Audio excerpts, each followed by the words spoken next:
showed a lot of grit. I mean, you got to give Arkansas a lot of credit. I told Coach Musselman after, told him before the game, his teams have always played their best basketball at the end of the year. For them to kind of go through the struggles they've gone through and them to keep playing hard, I think is a testament to what they've done. They have not had the year that anybody thought that they were going to have, but they've got a lot of talent and they haven't quit. They're actually playing their best basketball of the year. Sure, he made 2 Elite Eights. I mean, the Alabama program has 1 Elite Eight in our entire history. He's had 2 since he's been at Arkansas, so he knows what he's doing. He had them ready to go. We obviously were not that well ready to go at the beginning of the game. They came out, jumped on us, got up 15, and then I thought we made a good run to close the half. I mean, we made some tough plays. We had too many turnovers. We come out in the second half. I thought our energy was a lot better, but our turnovers were just killing us. We had 11 turnovers, I believe, at the first media time out of the second half. And then over the next, what do we got? So there was 4 more or 3 more in the second half. The next 5 counting overtime, we didn't turn it over. So once we were able to sit down, start guarding, so basically 5 straight 4-minute medias, 4 straight, and then overtime, we didn't turn the ball over. So once we settled down, quit turning the ball over, our guys made some tough plays. Now, things weren't going well. I mean, you look at the free throw line, they were 24-27. We were 17-25. They outscored us from there. They shot it better than we shot it tonight. There was a lot of things they did better, but we figured out a way to get a win. I mean, we made some tough plays. Shot Reitzel hit late to tie it was huge. Sam Walters in overtime was huge. When Trelly was hurt, his 3 was big, but his offensive putback was huge. He just kept telling us, put me back in, I'm going to make some tough plays, And that's where our mindset's got to be. I think, obviously, we didn't play well. This is not one of our better games for large parts, and you got to give Arkansas a lot of credit. But I put up on the board before the game, handle adversity with mental toughness and do it together.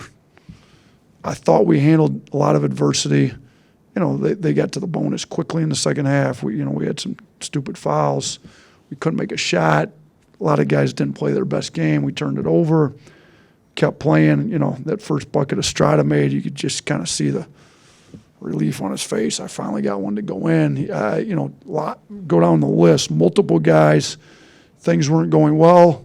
Grant in foul trouble again, and we just hung in there and fought it out. So I think in the last 2 years we're 5-0 in overtime games, and I'll say that our second year when we lost that overtime game to UCLA in the Sweet 16, I think we learned a little bit about how to get our guys mentally ready to play. Maybe after we didn't play well against UCLA, we felt like we should have won the game in regulation, but we didn't play well in regulation. We felt like tonight we didn't win it, but there's an attitude that you need to have going into it. There's nothing you can do about the last 40. Let's just get refocused on what we need to do right now in the next 5. And I felt like we did a really good job of that. So I thought Mark Sears' leadership throughout the game was as good as he's had all year. I mean, these teams are doing a really good job making it difficult on him to score. He just kept hanging in there, making tough plays, made a bunch of tough plays on defense. Thought he made a huge jump in his leadership. We get into the huddles, he's talking. He's not letting guys quit. Trelly gets on fire. He's like, let's run something for Trelly. Let's get Trelly a shot. I thought Mark Sears' leadership today was as good as I've seen all year, and that's what we're going to need out of him moving forward. Yeah, Latrell Reitzel getting a lot more time tonight and playing really well. I mean, how much is what he does offensively and defensively something you guys need to really get you back on track to where you were playing your best basketball? We need him in a bad way. I feel like if we'd have had him, those games he was out, we definitely would have lost some of the ones we did. We might have a league championship if he hadn't gone down, but that's some of the adversity we got to play through. So we didn't win a league championship. So let's get ourselves back together. Let's compete for a tournament championship. He played almost 40 minutes, and he made some tough plays. You could tell he's probably not quite in good enough shape to play 40 minutes, but he had to. We went to overtime, and he went out with the trainer, and he's tough. He's a tough kid. Made big plays. You could kind of tell, he's been over, like, struggling to breathe. We got him out quick, got with the trainer. Sam comes in, makes some big plays. We get Charlie back in, and he closes it for us. I mean, he was big. I think I'm wrong here because we definitely had a turnover late. Because I'm remembering now, we had a turnover in overtime when we were up 13 seconds, and Charlie turned it over. So I must have misread some of these stats, but I thought we had 11 at the first media timeout. Maybe it was 10 we had instead of 11, or maybe they adjusted something. I don't know. But Charlie played great. And other than that one turnover late, I mean, he didn't make many mistakes, And I told him, too, like he's 100% from the free throw line. I don't know who's 100% playing as many minutes as he does in the 31st game of the year from the free throw line, but he is. So just hold on to the ball, let him foul you, or call a timeout if you get stuck. But I thought he was huge, and we need him in a bad way. And, him scoring 20, and we needed every one of them points tonight. You kind of mentioned it when Latrell went out. Just how significant was it to see Sam step up and go 3 for 3? Man, I was super happy for him. He's a kid that's shot it well early, struggled. Maybe this can get his confidence back going. I mean, that 1-3 hit was right in front of us. I'm like talking in his ear before he catches it, like, perfect, great. I don't know what I said, but it was something like making sure he shot it. Yeah, I thought he even fumbled it a little. Like, I don't really care if he fumbled it or not. He needs to shoot every open shot. He shot it, went in. Kind of like sometimes I need that lid to come off the rim. I think maybe that did it for him. That putback was huge. It was in traffic. It was tough plays. I think that made him happier than anything he did all game, which is great because he's trying really hard to make tough plays, and he made some. And then he had that tie up on the defensive rebound. And at the end, he catches it with nobody in front of him. He's trying to be smart. I said, like, anytime we get guaranteed 2 points, like, we're taking it. Like, go dunk the ball. So he got himself to 10 points on that last play and had himself a pretty solid game in, some limited time. I thought at 14 minutes he was in. We were +3. That was big. Yesterday you said this was going to be a character game. How did your halftime speech kind of square with that, and then how do you re-square it afterwards after you pull it out in overtime? Yeah, I was a little upset with some of the plays in the beginning of the first half at halftime. I didn't think we were playing as hard as we needed to. Some of the turnovers were extremely careless. We screwed up some defensive assignments. But we had a pretty good close to the half, so I tried to use that, at the end of the halftime. We've got some positive things going. If we don't turn it over, I didn't feel like they would guard us. I felt like they would take a lot of tough, contested shots. Like, guys, like, if we can keep them out of the paint, stop fouling.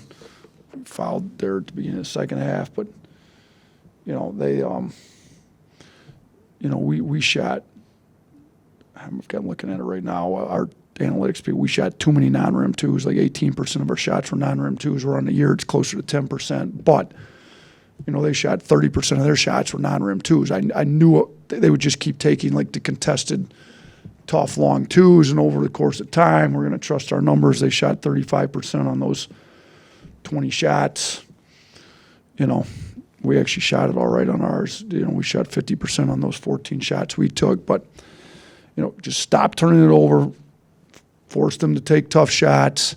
They got to the line too much on us. That was kind of the big difference in the game. But I told them, like, we can get some stops and get out in transition and run. And even at the beginning of the second half, we were getting out in transition, but we weren't converting. We had some, just almost guys being too unselfish at the beginning of the second half. I don't know if you remember the one. I thought Sears should have shot. He drops it off. Grant gets the charge on it. Like, we got numbers, we got to convert. But I thought the guys just hung in there.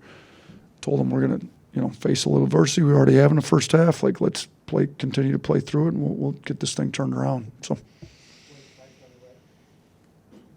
yeah, just how important is a game like this to be able to win when you said multiple guys weren't playing well and you've been on a slide and you've got tournament play coming up where it's going to be one and done probably kind of the rest of the way? That's huge. I mean, you get confidence, and you don't want to base everything you do based on wins and losses. We need to be mature enough to walk in on Monday we're off tomorrow. When we walk in on Monday, we need to be able to learn from this. There's plenty that we didn't do well. But at the end of the day, you keep score to get a winner and a loser at the end. And we figured out a way to make enough winning plays throughout the end of the game to get the win. And we need to know that we've got winners. We've got guys that are seasoned veterans that know how to win games when you're not playing your best. And like I mentioned before, I mean, we've won a few of these games this year. To get one here lately, when actually we didn't play very well at Florida. I thought the guys had a little quit in them at Florida. We let them know, we're not doing that again. This isn't who we are. We may not play well, but we're going to keep fighting and playing hard through the end. We didn't play well this game. We kept fighting. They need to know that when we don't play well, if you keep fighting, stay the course, do what we're supposed to do, we still got a chance to win. Because the Arkansas team may not have a great record. They're a very talented team. I mean, there's multiple NBA scouts here today, and they're looking at players on both teams. They've got guys that will probably play in the NBA. It's a talented team, and I thought our guys against a pretty talented group hung in there and made a bunch of tough winning plays, and we need some confidence knowing we can win against some talented players when we didn't play our best basketball. You talked about you can't base things on wins and losses, but you needed to win today to ensure a top 4 seed in the SEC tournament. Just how important was it to secure that and have that extra day of rest and prep going into next week? Yeah, I mean, if we're going to win that tournament up there, it's very hard to win it playing 4 in a row, especially with our depth right now. I mean, hopefully we get Ryland back. He's day-to-day, spending a ton of time with Clark, the trainer. But without him, I mean, you look at what we had to, our starting guards played 42, 40, and 39 minutes. If you're going to try to do that over 3 straight games, it's going to be or over 4 straight days, it's going to be very difficult. Now, even playing over 3 straight games can be hard. So it'd be helpful if we get Ryland back or, Sam or Davin to really step up and give us some minutes. But, getting a bye to Friday makes it much more likely that you got a chance to win that tournament. So this was big. We needed to win, and our guys knew what was at stake. And I don't know what I think we're short of 2 or 3 now. Is that accurate? That's what somebody told me. So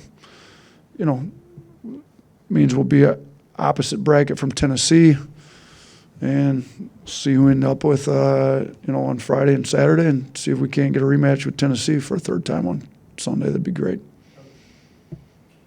You had that skid in 2022, and do you go back and can you learn something from that, 1? And then 2, what makes you confident that this group's not going to go through something like that? Yeah, that comes back to mind. I think the 22 group, we lost our way a little bit, but this group's different.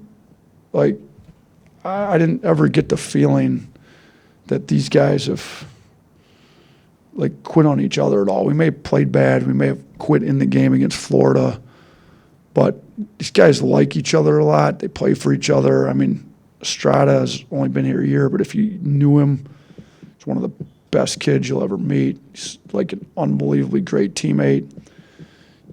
Pringle, he's got a lot of emotion to him, and he's a leader that kind of draws everybody together. These guys are fighting for each other. Grant's a great kid. Reitzel. I go down this list, and you look at every kid that's playing, even guys that aren't playing. I feel like this group wants to keep playing together. They love playing with each other, so it's different. And I'm not saying that there's some really good kids on the 22 team. I'm not trying to say they're all, but this group's definitely different. But it's human nature to go back in history, look at things that have gone well, not gone well. You learn from them, and we're going to try to stay as positive as we can with these guys while still trying to correct, mistakes that they make. But, that group I don't think was as positive, and they weren't as together as this group is. So I think when you stay together, and I go back to what I said earlier about Sears. When your best player was as good a leader as he was today, and keeping everybody together and talking everybody up, and let's get Trelly a shot. Trelly just made one. He's the leading scorer. Maybe probably wasn't at his average yet at the time when he was saying that. Goes a long ways, So we got a lot of great kids that are really pulling for each other. Our attitudes are good. We haven't lost our way in that regard at all, and I think that goes a long ways. Nick Pringle has been playing well lately, but it feels like particularly his free throw shooting has improved in the last few games. What type of boost is that if he can stay, above that 60% line or greater? Yeah, I mean, he's worked at it. He's been in the gym. If you notice, he's kind of changed it. He had an issue with kind of getting his thumb in there. Like, and if you shoot one-handed, you can't really, because you need to hold it right. So he's kind of gone to just shooting it. You kind of go back to where, so he just keeps the left hand off, and he's been pretty good. 6 for 10 is not, obviously you'd like to see him 7 or 8 of 10, but for what he's been used to, we needed all 6 of those points tonight. And, I'm fired up every time he gets there, goes 2 for 2. And shoot, he outshot Grant. Grant was 90% free throw shooter at the line halfway through the year, so shot a better percentage than Grant did today. And, we needed them all. So for him to, we need Nick in there. He makes the offense go. He knows how to get our guards open. He knows how to play in pick and roll. He's smart with screening angles, when to set, when to slip out. So he makes our offense go. But at the end of games, sometimes it's hard to keep him in because teams may foul him. But if he's shooting free throws, we had him in a lot at the end here. We tried to do some defensive substitutions when we knew they were going to foul us. But he's going to keep working. We need him. At this time, you're not going to practice for 2 hours and go hard. That'd be stupid as a coach. But these guys can get in the gym and shoot free throws with some extra time they have because we practice a little shorter, and he's been using his time pretty wisely, I think. Coach, I wanted to ask, I know he had to go out with like 16 minutes to go. Grant had 4, but talk about his ability to play with 4 fouls, and then he did a lot of his offensive damage and had 13 boards when he came back in and was able to navigate through the overtime and make a lot of big plays. Yeah, we need him to quick get in foul trouble. Some of these fouls he gets are, questionable calls, but some of them are, he just got to be smarter. Like, don't put yourself in a spot where they can call it. He's got to quit doing that. I don't know how many rebounding fouls he's gotten over the last few games where he's in foul trouble all the time. Like, you can't quit grabbing people on rebounds. Like, box out, go get the ball. We don't need you to, you're athletic enough to, hit the guy on a check out and then go get the ball. So we need him to be smarter, but he played pretty aggressive with 4 fouls. You can't go back in and not be aggressive. We probably should have been doubling the posts once he got the 4th foul when it went in. We made the adjustment the next time out. We called, and I don't know if they actually went back in on him, but yeah, 14 and 13 is a big night, and we needed every last one of those points and rebounds. You kind of look at plus minus with guys in a much shorter time than all 4 other starters. He led us in plus, him and Sears tied at +9. So those 31 minutes he played, we were +9. It's pretty big. So we need him to stay in the game. You talked on Friday how you don't typically see seniors stay 4 years at a program now in college basketball, but just how rewarding was it today to send these guys out with a win for you personally? Yeah, we started all 5 seniors, and you kind of go down the list. The lowest minutes we played anybody was Grant at almost 31 minutes. So, the only disappointment I had was we didn't get up enough of a lead. I don't think we had a lead till overtime, but we never were able to get Max Charnowski in because Max has been such a great kid. Max has been here longer than any of these seniors. I wish we'd have been able to get him in. We went to starting the seniors. If we'd only had 4 scholarship guys, I probably would have started Max as the 5th starter, but we had the 5 scholarship guys. We needed a win to assure a double bye to Friday, but I wish we'd have been able to get Max in because he's as much as Tyler Barnes and BJ and some of the Adam Cottrell, as some of these walk-ons that have been here a long time and contributed to our culture that we built here. Max is just that good, and he's there for the guys. He's great on the scout team. He's a great leader. So I wish we'd been able to get Max in. He's been great. He understands. He's great. These other 5 guys, Aaron's the only one out of eligibility after this year. I'd love to have all 4 of those guys back if that's what they choose to do. they've won a lot of games here. We've won. Shoot, we're 2-3 possessions away from winning the league title against Tennessee, and hopefully we can go win ourselves a tournament title up in Nashville. But we've done a lot of good things with these groups. So I'd love to get them back, but they all got to make personal decisions based on what they think is best for themselves. Whether I think all 4 of them will graduate, whether it's in the spring or the summer, and they're going to have to decide what's best for themselves. So, last thing I'll say, because I thank you all for being here too. The student section wasn't quite what it's been. I know spring break's going on. My daughter goes to school here. I'd like to say thanks to the students that came, because it was huge, and they've been unbelievably great the entire SEC conference play. The ones that stuck around to cheer us on, I'm assuming those will be the same ones that show up in Nashville because it's spring break. So anybody that wants to come back early from spring break and give us a big cheering section in Nashville would be great. But thank you to the ones that were here, and for everybody else that's not a student, thought this place got loud when we needed it to, when we needed stops late. That was big. So just thank you to the fans, thank you to the students for an incredible year at Coleman. We love the Crimson Chaos, and they were great for us all year. So thank you to you guys too.